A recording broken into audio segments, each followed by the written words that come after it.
Welcome to the first episode of BaKhabar. मैं हूं आपका host Sennen Desouza.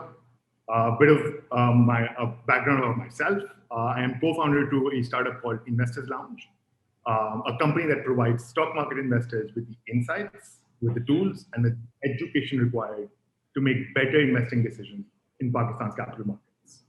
I have the honor today to have with me Faiz Ahmed, who is the founder of Pakistani, a data-driven research platform that aims to provide a basic understanding of Pakistan's economy.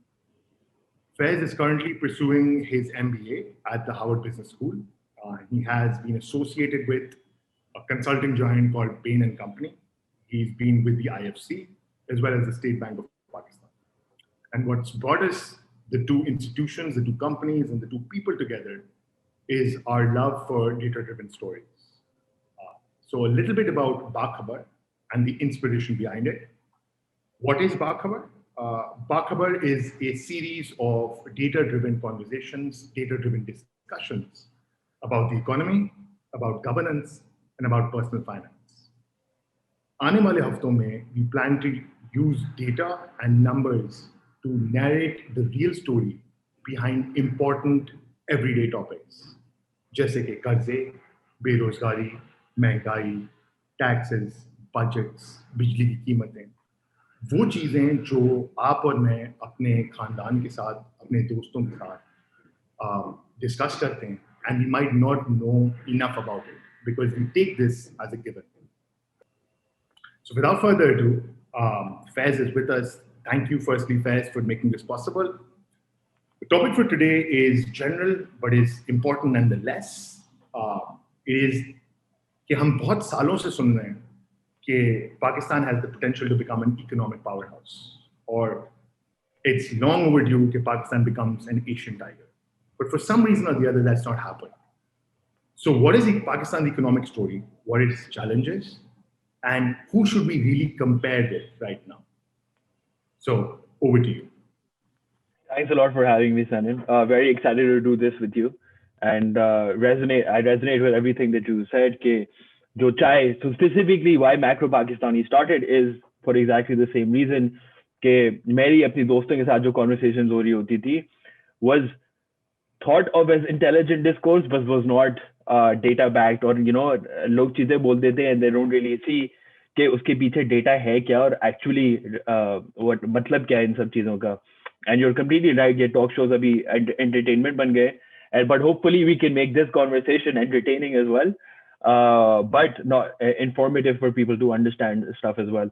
So to answer your questions, and feel free to interrupt and ask questions whenever. Let's keep this candid as much as possible. So for me, what's important is to understand कि आप पाकिस्तान को compare किन countries के साथ करें, right? सबसे पहली तो ये बात होती है कि आप growth की बात करें, Asian tiger बनने की बात करें, तो आपको compare किस country के साथ करना चाहिए, right? मैंने इन्हीं चाय के ढाबों पे देखा है कि लोग पाकिस्तान को बोलते हैं सिंगापुर जैसा क्यों नहीं है या यूएस जैसा क्यों नहीं है. Their income levels are at a completely different scale. ठीक है, अफगानिस्तान से कभी कभार comparisons होते हैं. In some areas that might be fair as well, but typically what we should focus on is World Bank की classifications होती हैं in terms of lower income countries, lower middle income countries, upper middle income countries and high income countries. ये चार इनकी classifications broadly speaking होती हैं और पाकिस्तान बैठता है इधर lower middle income countries के bracket में, ठीक है, which ranges from an income of $1,000 per capita to $4,000 per capita. अब ये income per capita का मतलब क्या है? It is कि overall जो national income है पाकिस्तान की divided by the population, तो हर बंदे को कितनी income मिलेगी उसमें से, right? That's the basic formula. Pakistan की इनकम है $1,400 तकरीबन. अब now it is unfair to compare that to some country like the US, which is at $65,000, right?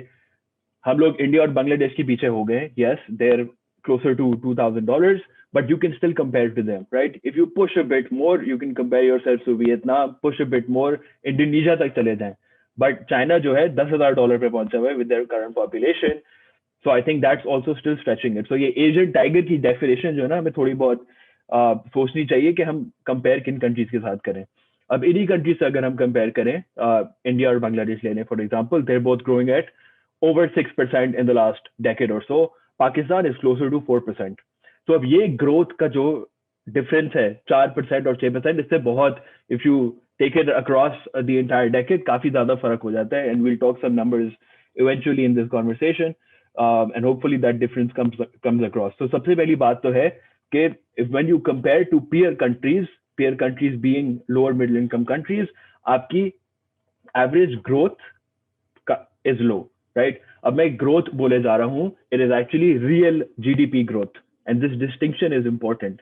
अगर हम पाकिस्तान का पर्टिकुलरली एग्जांपल लें, राइट, बिकॉज इन्फ्लेशन का आपने सुना होगा, आपने जीडीपी ग्रोथ का सुना होगा, हो सकता है आपने नॉमिनल जीडीपी ग्रोथ का भी सुना हो, और रियल का अल्फाज इतना ज्यादा आता नहीं है, right. What's important is distinguishing between quantitative changes and price changes.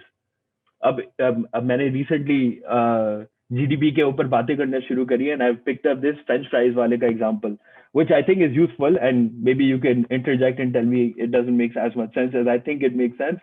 तो अगर हम पूरी पाकिस्तान की इकोनॉमी ले लें और उसको एक फ्रेंच फ्राइज वाले में बना दें, राइट. फ्रेंच फ्राइज वाला है, वो आलू खरीदता है, फ्रेंच फ्राइज बेचता है एक ठेले पे. अस्यूम के वो महीने के 100 डब्बे बेचता है फॉर 30 रुपीज ईच, तो उसकी माहाना आमदनी जो है वो हो गई 3,000 रुपए, राइट. इसको दिन में ले लें, maybe the numbers don't actually make that much sense, but let's take it at daily level कि 3,000 रुपए दिन के कमाता है, 100 डब्बे बेचता है 30 रुपए के. Now what are ways of improving his income, improving his prosperity? There are two ways. एक तो आप उसकी या तो प्राइस इंक्रीज कर दें या फिर आप क्वांटिटी इंक्रीज कर दें, right. And let's see which one would be better. अगर मैं बोलूं कल से ये फ्रेंच फ्राइज वाला 10% और क्वांटिटी बेचेगा, सो 100 डब्बों के बजाय 110 डब्बे बेचे, राइट, और प्राइस वही रहे, his income will become 3,300 rupees. At the same time, you could also increase price by 10% and get to the same level. अगर वो 100 ही डब्बे बेचे और 33 रुपए के बेचे ईच, वो उसकी इनकम वैसी 3300 रुपए हो गई. ओवरऑल अगर आप अपने who he's selling it to, if you consider that as well, prosperity would be better अगर वो वही डब्बे ज्यादा डब्बे बेचे at the same price, right. I can logically that would make sense, but at the same time you would say nahi, but like, you know, if he provides a higher quality, he should be able to charge a higher price. So ये दो चीजें समझना बहुत जरूरी है मेरे हिसाब से, because we would prefer to have more quantitative growth, more real output growth, which is the real GDP growth that I would ideally want to spend some time on. But inflation is not a bad thing, right? Inflation is the price change that I spoke about. So because there could be a situation where you're actually getting better quality products at a higher price, and that's completely fair. Pakistan के case में ज्यादातर क्या होता है कि वो जो French fries वाला था ना, वो अगर एक मोहल्ले में जो डब्बे बेच रहा था, उस मोहल्ले की पॉपुलेशन इंक्रीज हो गई, right. So what happens is उसकी demand for those French fries के डब्बा वेंट अप. उसने बोला यार I can't produce more than I already have, let me just increase the prices. ठीक है, डिमांड ज्यादा है, मैं उसका फायदा क्यों ना उठाऊं.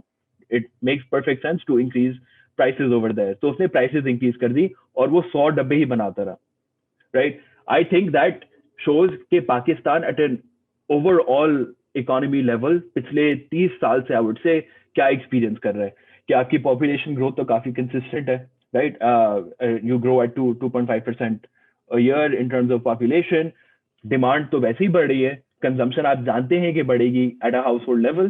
तो फिर आप output increase, real output increase पे आपने इतना ज्यादा फोकस नहीं करा, आप इन्फ्लेशन बढ़ाते रहे, right. I think we don't have to get into the intricacies of demand pull inflation and cost push inflation right now. I'm sure as part of BaKhabar we'll talk about it at some point in time. But I would say ज्यादातर time पे यही हुआ है. पिछले अगर आप 10 साल का डेटा भी देख लें, राइट, शुरू में यू विल सी कि आपकी रियल जीडीपी ग्रोथ काफी ज्यादा हो रही थी, इन्फ्लेशन वाज मॉडरेट, राइट. पिछले 3-4 साल अगर आप देखें, लास्ट 2 years particularly, तो in 2019 you grew by 1.9%, so like 2% real growth हो रही थी, inflation was closer to 9%.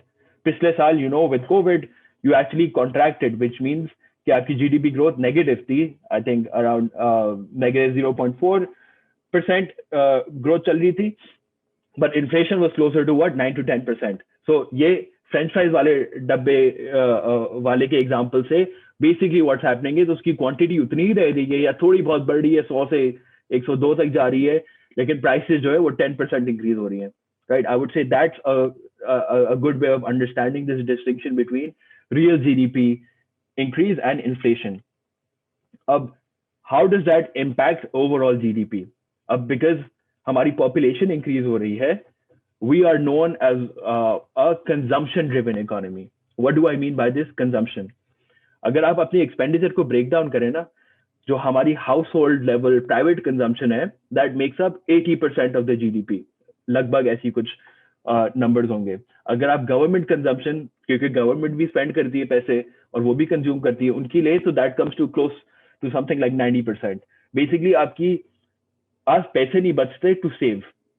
Right? I'm not counting imports right now. I'm not counting exports right now. I'm trying to keep it very simple. आप imports पे भी वैसे खर्च करते हैं, but let's ignore that for now.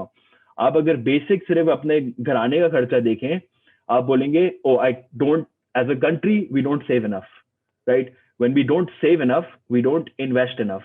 And when we don't invest enough, we cannot expect future income increases. That is the story of Pakistan in my very humble opinion. French fries वाले के example पे अगर हम वापस चले जाते हैं, अगर वो देखे अपने मोहल्ले में कि पॉपुलेशन इंक्रीज कर रही है, ठीक है, उसको और डब्बे बनाने पड़ेंगे, इंस्टेड ऑफ सेइंग कि मेरी डिमांड इंप्रूव हो रही है, इंक्रीज हो रही है, तो मैं सिर्फ प्राइस इंक्रीज कर देता हूँ. What he could possibly do is वो ठेले को एक शॉप में कन्वर्ट कर दे, राइट? इन्वेस्टमेंट करे, maybe नया चूल्हा खरीद ले, maybe he can buy some other enhancement which helps him as an individual produce more dabbas. That is the definition of productivity. अब मैं अगले उस पे आ रहा हूँ, right? An output per person is how productivity is defined, और ये पाकिस्तान में stagnant रही है पिछले 10 नहीं 20 नहीं, I would say like 30 साल से stagnant रही है. Again, we can get into the details of why that has been the case.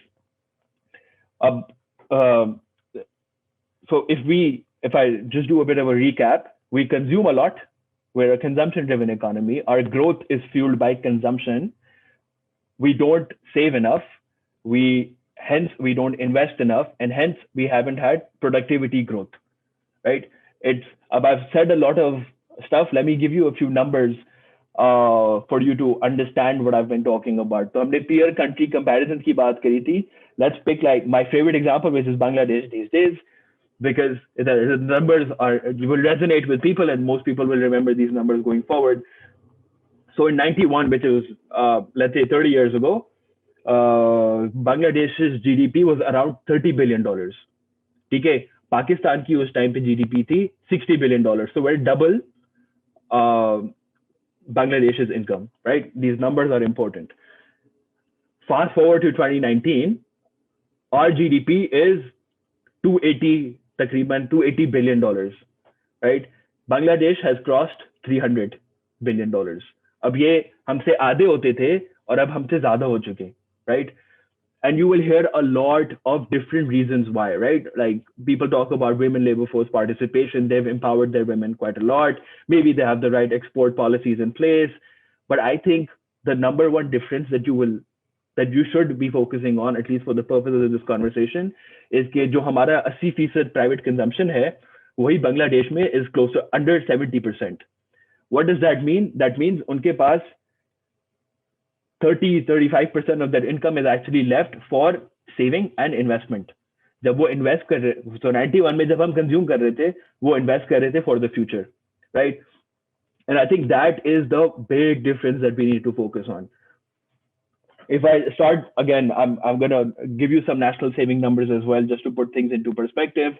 How things are getting worse in the last 15 to 20 years. In 2004. हमारी national saving होती थी around 18%, right? National saving being the numbers that I spoke about. अगर हम total income को ले, उसमें से private consumption निकालें और ये government की जो consumption है उसको निकालें, that's national saving for Pakistan used to be around 18% of GDP. आज को है ये कोई closer to 10%, right? What that means is कि हमारे पास पैसा ही नहीं है invest करने को, because we're not saving enough. When I say पैसा ही नहीं है, I mean पैसा ही नहीं है domestically to invest. आपका दूसरा अल्टरनेटिव क्या हो सकता है इन्वेस्ट करने का? You could import foreign stuff. Let's say a foreign country puts money in Pakistan to invest for the long term. ठीक है, those are the two sources. अब ये भी काफी वेरी करता रहता है depending on आपके geopolitical ties क्या है. शुरू में the US was let's call it a favored partner. Recently China has become a favored partner. उनकी इन्वेस्टमेंट बढ़ते रह रही है. अब लेकिन इस फॉरेन इन्वेस्टमेंट में हिस्टोरिकली पाकिस्तान में मसला क्या रहा है? If you start looking at productivity data, काफी अजीब से आपको एक ट्रेंड दिखेगा, which I am not calling a causality. You will see every time foreign income goes up, foreign investment goes up in Pakistan, your productivity actually falls, right? Obviously, there are external shocks that you need to take into account as well, but ये काफी important distinction है. So मैं इसी तरह चाय के ढाबे में बैठा हुआ था, and I stated this, and like people were like, maybe you're not looking at the right data. कोई मसला कुछ तो हो रहा होगा, because FDI is generally good for the country, right? Foreign direct investment की बात हो रही होती है. तो फिर I started, like I went crazy and I started looking all of these reports कि ये हो कैसे सकता है कि foreign पैसा आ रहा है पाकिस्तान में और like हमारी productivity, which I care about a lot, is not improving. So it turns out, and this is not a definite answer, कि State Bank की एक report है which talks about efficiency seeking investments, and feel free to interrupt me whenever you want. And again, I can bring this closer to home and give you an example of all the FMCGs who've put money in Pakistan, right? Unilever ko le lein, aap P&G ko le lein, right? Why would a Unilever, a P&G, a Reckitt Benckiser invest in Pakistan? They invest because, जो मैंने पहले बात की थी कि हमारी population increase हो रही है तो हमें consume करना है. They invest so that they can provide the market their product. ठीक है? The definition of their investment is market seeking. उनको हमारी productivity से इतना लेना देना नहीं है, right? They're not coming in, transferring knowledge, helping us become more productive. They're trying to cater to a market that is 220 million people, right? That's the primary purpose of their investment. But what you need instead is efficiency seeking investment, जो कि बहुत ही कम मिली है historically in Pakistan. वो chart अगर आप कभी देखें, and maybe we can discuss that at some point in time, बहुत कम हमें efficiency seeking investment मिली है. And my guess is probably in the 1960s, जो हमने बचपन में अगर history books में पढ़ा हो Green Revolution के बारे में, the US was pouring money into Pakistan, improving our agricultural sector, right? I think that was efficiency seeking investment, where they came in, they said, let's upgrade your agricultural infrastructure, seeds, etc., and try to improve the productivity of the farmers back then, 1960s. Uske baad se, now I think CPEC maybe have started doing some productivity enhancing initiatives, but still a lot more needs to be done. Let me just stop you there. So there's a lot to unpack here. Brilliant how you run this. So the first example that you gave was Bangladesh, right? In your analysis, when you threshed out, when you really broke down कि GDP growth दो चीजों से बढ़ी, एक output sort of manifests itself in growth. There's a change in output and there's a change in price. Did you do the same sort of analysis for Bangladesh? Was that different? And B, something that comes very close to the conversations that I've had is जब हम हमेशा institutional quality की बात करते हैं, जब हम GDP growth की बात करते हैं, so the first thing everybody's favorite tagline is Pakistan has suffered only because of corruption. So do you kind of see any similarities between us and Bangladesh? How is that story kind of played out?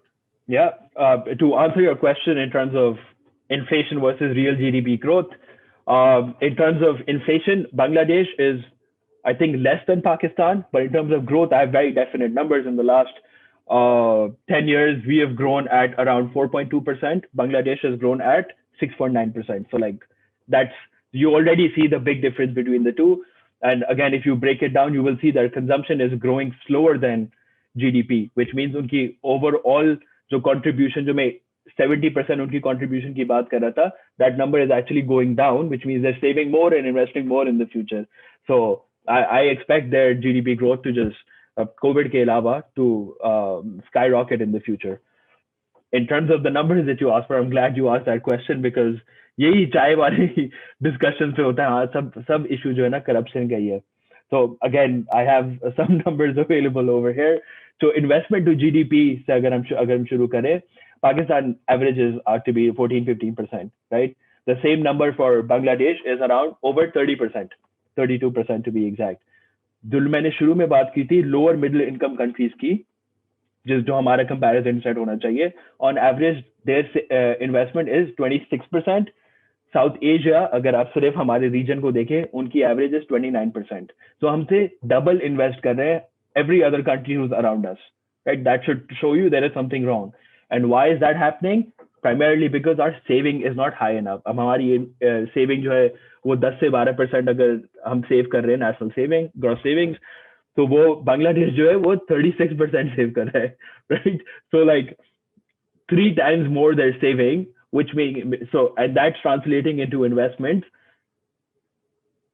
It should be very clear where the issue lies, right? I love this question about institutional quality because there are actually rankings out there. The World Economic Forum does this institutional quality ranking where Pakistan is ranked 107 out of 141 countries, which is bad. I mean, we wouldn't say it's not bad. The South Asian average is 88, so which means the rest of the countries are actually better in terms of institutional quality than Pakistan. But Bangladesh is at 109, which means it's 2 places worse than Pakistan. So institutional quality, the strength of their bureaucracy, rule of law is actually not that different from Pakistan's, right? Ease of doing business, which is the favorite thing for everyone to talk about. हर जगह headline में आपको दिखेगा, चाहे वो पिछले साल के numbers हो या चाहे वो उससे पिछले साल के numbers हो, काफी दफा repeat भी होते हैं वही numbers. Everyone talks about Pakistan jumped X places and is at 108 out of 190 countries in the world now in ease of doing business. किसी ने कभी ये numbers break down नहीं किए होंगे, but let's come to that later. Bangladesh का ease of doing business is 168 out of 190. So अब ये कैसे हो सकता है कि हम इतना focus करते हैं ease of doing business पे, institutional quality पे, corruption पे, लेकिन बांग्लादेश हमसे बहुत ज़्यादा they're growing faster than us for some reason. So I would say let's focus on stuff like saving, let's focus on investment, and that way try to grow in the future. And that is one way I think Pakistan can try to become the next Asian tiger by starting to save and invest. Okay, so the ease of doing business it's funny that you pointed it out because ये एक story है जो कुछ महीनों तक या कुछ हफ्तों तक तो at the very least इसको रगड़ दिया जाता है. And I understand where the people who are pushing the story come from. You always see positive news also out there, but it kind of masks what your inefficiencies are, what the realities are on the ground. Bangladesh is a fantastic example because from what I get from you is, roughly speaking, Bangladesh is on those lines similar, if not worse than us, right? Yeah. Somehow they're still consistently doing better, and then consistently doing better for the past decade. Abhi, I think they're in a bit of a different worry because lockdowns tha, COVID hua, so I think unke export ke orders pe kafi impact aaya. So I think that we benefited a little bit from that as well, from India and Bangladesh kind of going into lockdown and those orders being routed. But so a lot of people, my next question is, my questions are primarily the things that people say and have overused. My next question to you would be कि हम लोगों का अब जो national excuse बनने वाला है वो ये बनने वाला है कि 2019-2020 कोविड हुआ तो अब सारी चीजें खराब हो गई हैं. उससे पहले तक we were doing fantastic. If not fantastic, we were on the road to recovery. We were doing pretty good. And this sort of just ruined everything. So my question to you is, did COVID actually ruin everything? How much of the blame for economic performance or mismanagement or whatever can be blamed on COVID? And what was the reality when COVID actually hit? Yeah, great question again. Which is why we, like जो हमने शुरू में बात करी, consumption, investment, saving, all of this leads to a certain growth cycle in Pakistan. DK, French fries wala example, I love that example. So I'll bring that up again. Basically क्या होता है कि आपकी पाकिस्तान में जब डिमांड बहुत ज्यादा होती है और आपकी कंजम्पशन बहुत ज्यादा होनी होती है, because just to feed your population you consume a lot. Maybe the domestic economy cannot provide you the products you need, so you start importing as well.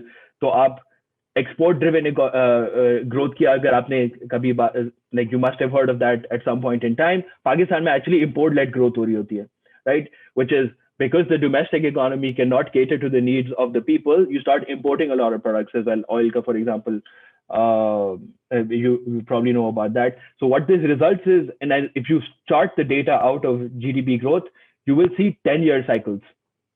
So you will see कि कोई depression आता है because you know at some point in time या तो balance of payment crisis हो जाती है, which is हमारे पास डॉलर नहीं बचे हुए, या फिर फिजिकल डेफिसिट बहुत ज्यादा हो जाते हैं, so फिर आप you start reining in consumption and you growth slows down accordingly.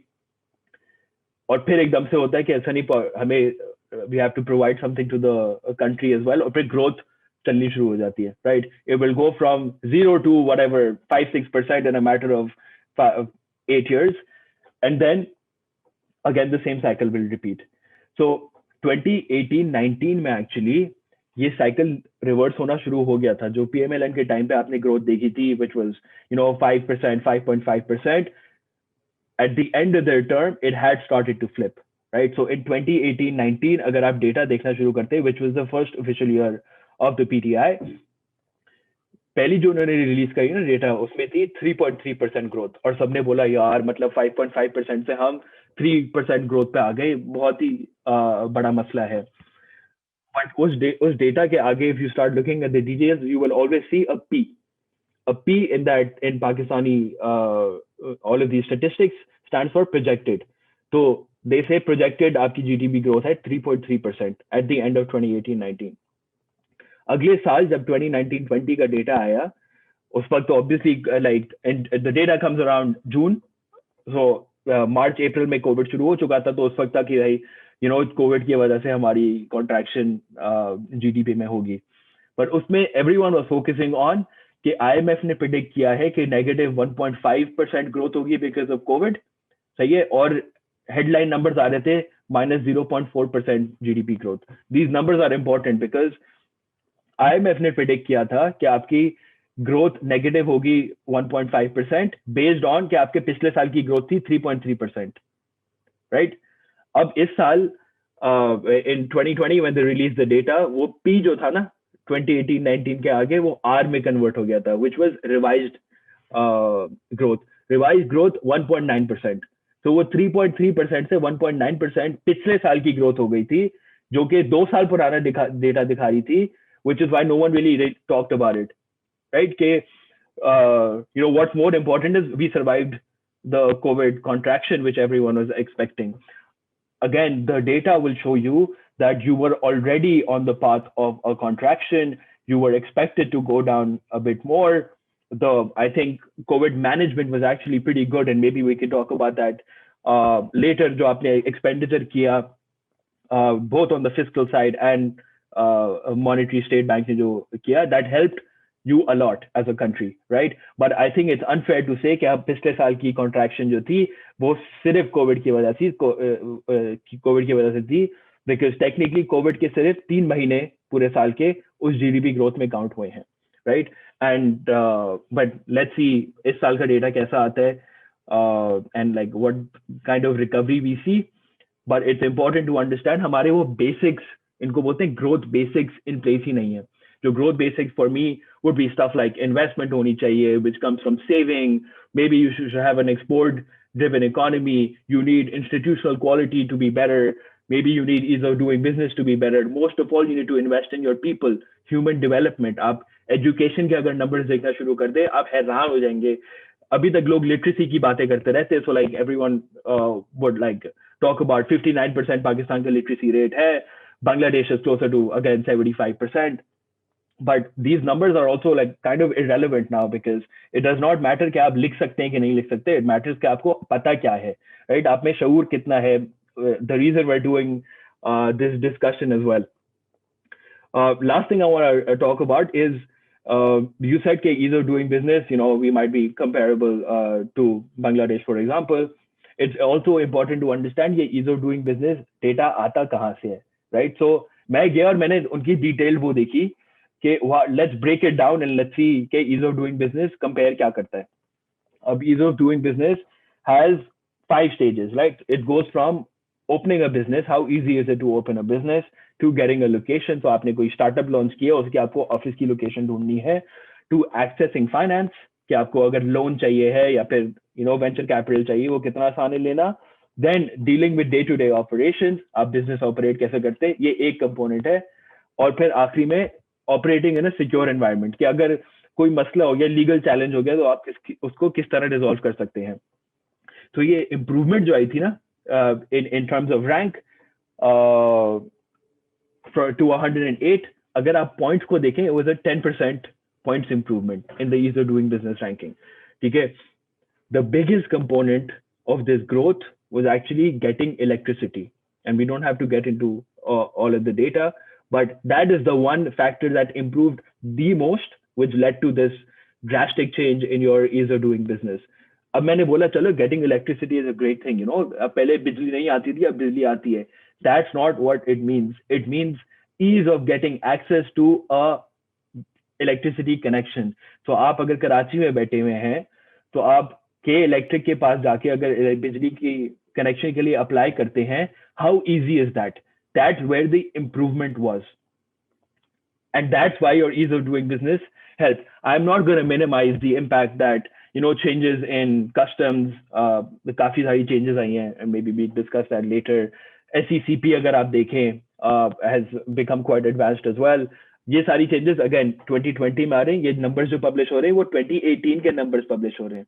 ये survey 2 साल पुराना है and takes into account only 2 cities, Karachi and Lahore. These details are not discussed on the talk shows that you are talking about, but they're so important, right? Matlab, they've reduced Pakistan to a country of 220 million people to roughly 3 million people, 30 million people, taking only 2 cities into account. Baki pure country mein kya ho raha hai, like the kind of ease of doing business over there does not exist, right? I wouldn't even say Karachi or Lahore mein ease of doing business hai, but you are operating in a very, very difficult environment. Stuff that you should be focusing on, access to finance, जैसे इनका एक measure है, उसमें we haven't changed in years. Worst rule of law जो ये, so they check के, contract enforcement का मसला Pakistan में, like I'm sure everyone has heard of that as well. On average, Pakistan में, if you do sue someone, like, if you have a legal issue with me or a business issue with me and you sue me, guess how long it will take in a court to resolve that issue? It's like 4 months. It's 1,000 days. It's 1,071 days on average to resolve that issue, which is not 3-4 months. It's about closer to 3-4 years. And that's twice the global average, right? अगर आपने sue मुझे करा पैसों के लिए, and you were trying to recover amounts from me, you will recover on average 43% of what you were trying to seek, which is very, very low compared to the national average. Norway is like over 90% आप वो कर लेंगे, but again, let's not compare ourselves to Norway at the moment. I'm saying ये जो सारी nuances है ना, इनकी इतनी discussion नहीं होती. Let me stop you there for a moment. Yeah.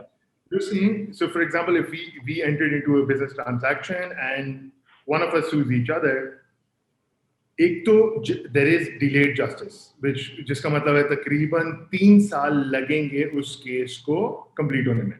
I'm just trying to break it down for the audience. And if the party is successful, then the amount recovered is roughly 40% of the amount that was actually, at stake. Exactly. Okay. Right. That's not a great business environment for you to work in. अब मैं वापस अगर if we go back to the initial point of foreign investment or foreign direct investment, किस किस्म की आ रही है? Obviously, the kind of foreign investment you're going to get is going to be the types. There's पूरा IPP का जो अभी आजकल बातें चल रही थी, guaranteed returns और ये IRRs. Pakistan has to offer these things for foreign investors to come in and invest, right? Because uske alawa rural law to aapka hai nahi, right? The kind of contract enforcement you have over here, unless you are guaranteed stuff, and by guarantee I mean with a sovereign guarantee, you will not want to do business in a country like Pakistan. So I think it makes sense that past mein aapki market seeking investments aayi hai, where PNG is quite comfortable with knowing that they will be able to sell us shampoo for the rest of our lives. So they should set up shop over here, right? But at the same time, like Facebook and Google, the kind of investment they're making in India, they're doing it because they understand that Reliance Jio jo hai, is like a solid company to invest in. They want to improve the efficiency of that company. They think there is a big future. Obviously, there is a market seeking component there as well. Unki population is हमसे 7 गुना बड़ा country hai, but they see a path where the rule of law will keep them secure. They know that they will get solid returns because they have a market to access as well. And I think in general, they want to help the country grow. Hamari case mein, you don't see that happening. So this is very interesting because her pitch deck में जब पाकिस्तान की story sell की जाती है, your primary selling point is 220 million की population, young population, all of those things, which is a good statistic to highlight on the first slide of your pitch deck. But at the end of the day, आपके पीछे inefficiency, structural issues, and all of these will require unpacking, and we'll be doing a lot of these episodes specifically dedicated to each of these topics, whether that's a rule of law, whether it's ease of doing business, imports, exports, efficiency-seeking investments, FDIs, all of these things. We will try as part of the initiative called BaKhabar to break them down into specific episodes. We wanted to keep this general. We wanted people to get going with this conversation, give us feedback, speak about the topics that you feel are closest to your heart, that make sense, and that require unpacking. So we can do justice to this episode after episode.